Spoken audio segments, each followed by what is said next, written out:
তোমাদের সবাইকে আমাদের ট্র্যাক অ্যানিমে চ্যানেলে, যেখানে আজকে আমরা তোমাদের জন্য নিয়ে এসেছি একটা সম্পূর্ণ নতুন অ্যানিমে, সোলো লেভেলিং। তাহলে চলো আমরা শুরু করি সোলো লেভেলিং এর পর্ব 1। পর্বের শুরুতেই আমরা জানতে পারি 10 বছর আগে থেকে পৃথিবীতে এক ধরনের পোর্টাল খোলা শুরু হয়েছে, যেটাকে বলে ডানজন। আর সেই ডানজনের ভেতরে থাকে নানান রকমের মনস্টার। আর সেই মনস্টারের উপরে কোনো রকমের মানুষের হাতিয়ার কাজ করে না।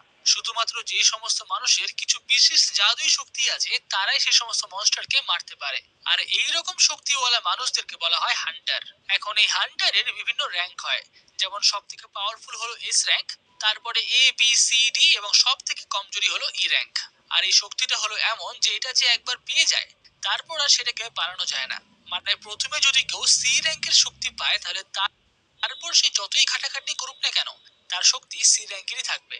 আর এখন আমরা 3 বছর আগের একটা ঘটনা জানতে পারি, যে এখানে একটা দ্বীপের মধ্যে কিছু হান্টাররা পিঁপড়ের মতো কিছু মনস্টারের সাথে লড়াই করছিল, কিন্তু তারা কোনোভাবে পেরে উঠছিল না, কারণ তারা ছিল লো র্যাঙ্কের হান্টার।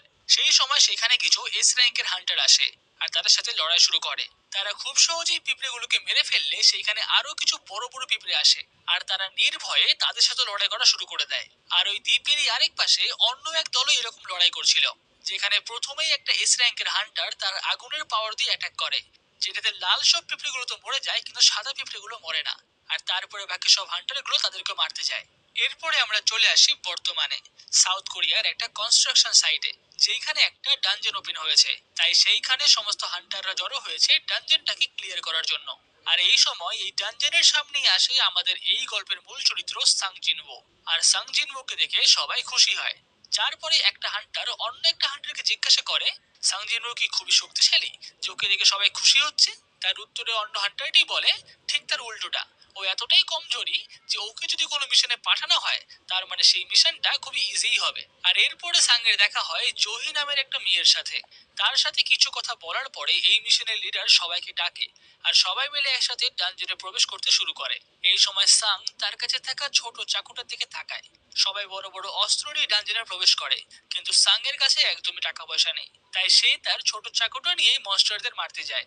এখন অন্যদিকে আমরা হান্টার অ্যাসোসিয়েশনের লিডার গোকে দেখতে পাই, যার সাথে গভর্নমেন্টের একটা মিটিং এ গভর্নমেন্ট তাকে বলে যে ডানজনের ভেতরের মনস্টারদেরকে মারলে যে ম্যাজিক জেমস পাওয়া যায় সেগুলো গভর্নমেন্টকে দেওয়ার জন্য, কারণ সেগুলি থেকে খুবই কম খরচে এবং কম পলিউশনে শক্তি উৎপাদন করা যায়। আর গভর্নমেন্ট এখন এটার উপরে রিসার্চ করছে যে ডানজেনের থেকে পাওয়া ম্যাজিক জেমস আর মানা ক্রিস্টাল দিয়ে কি করে ভালোভাবে শক্তি উৎপাদন করা যাবে।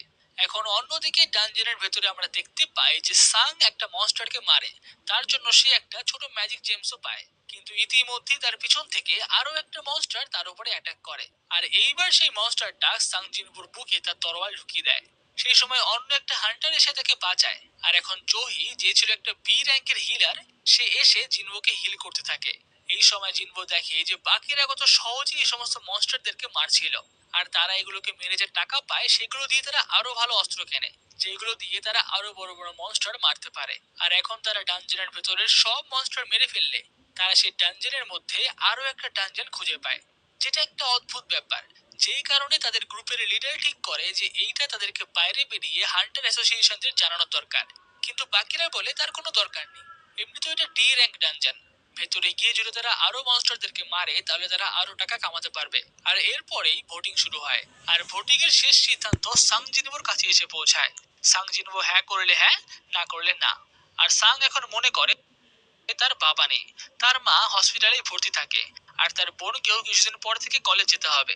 তাই তার এখন প্রচুর টাকার দরকার, সেই কারণে সে হ্যাঁ করে, আর সবাইকে সেই ডানজনের ভেতরে ঢুকতেই হয়। এখন অন্যদিকে আমরা জানতে পারি যে কোনো হান্টারকে কোনো গিল্ডে জব পাওয়ার আগে তাদেরকে র্যাঙ্কের টেস্ট দিতে হয়, আর তার উপরই কোনো হান্টার গিল্ড তাদেরকে হায়ার করে। এই সময় আমরা সাউথ কোরিয়ার সব থেকে টপ গিল্ড হান্টার্স গিল্ডের লিডার মিস্টার চৌকে দেখতে পাই। সে বলে হান্টার্সদের বয়স যাই হোক না কেন তাদের ট্যালেন্ট দেখেই তাদেরকে হায়ার করা দরকার। আর এরপরই আমরা দেখতে পাই আরো একটা এস র্যাঙ্ক হান্টার চাইহিনকে, যে এখন রাস্তার থেকে একটা চোরকে ধরে। তাই তার আশেপাশে অনেক লোকজন জমা হয়ে যায়। অন্যদিকে ডানজেনের ভিতরে সাং জিনহো এখন জহির কাছে ক্ষমা চাইছিল, কারণ তার জন্য জহিকে আবার একটা ডানজেনের ভেতর আসতে হলো। আর এই সময় জহি তাকে বকা শুরু করে যে একটু আগে সে মরতে মরতে বেঁচেছে, আর এখন আবার সে ডানজেনের ভেতরে আসলো।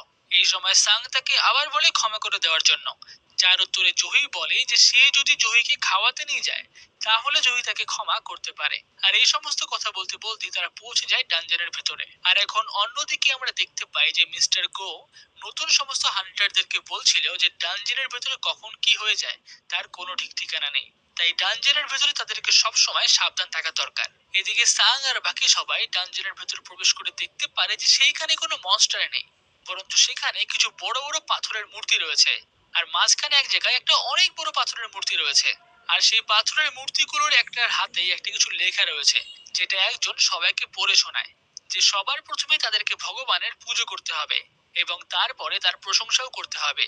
এমন সময় জুহি সাংকে ডেকে বলে যে সে নাকি একটা পাথরের মূর্তির চোখ নড়তে দেখেছে।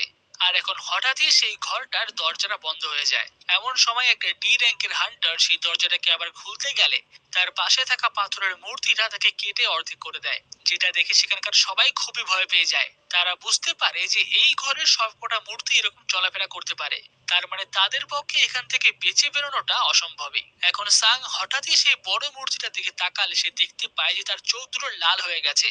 এখন সে সঙ্গে সঙ্গে সবাইকে সামনে ঝুঁকতে বলে, আর এরই মধ্যে সেই বড় মূর্তিটার চোখে থেকে আগুন বেরিয়ে আসে। সেই আগুনে একটা হান্টার সঙ্গে সঙ্গেই পুড়ে যায়, কিন্তু সাংয়ের জন্য বাকিরা কোনোভাবে বেঁচে যায়। জিনবোর সাথে এর আগেও অনেক ডানজানি অনেক কিছু খারাপ হয়েছে। একবার একটা ডানজানে তো সে মারাই যেত, সে কোনোভাবে সেখান থেকে বেঁচে ফিরেছে, কিন্তু এতটা ভয় সে এর আগে কোনোদিনও পায়নি। সে এখন তার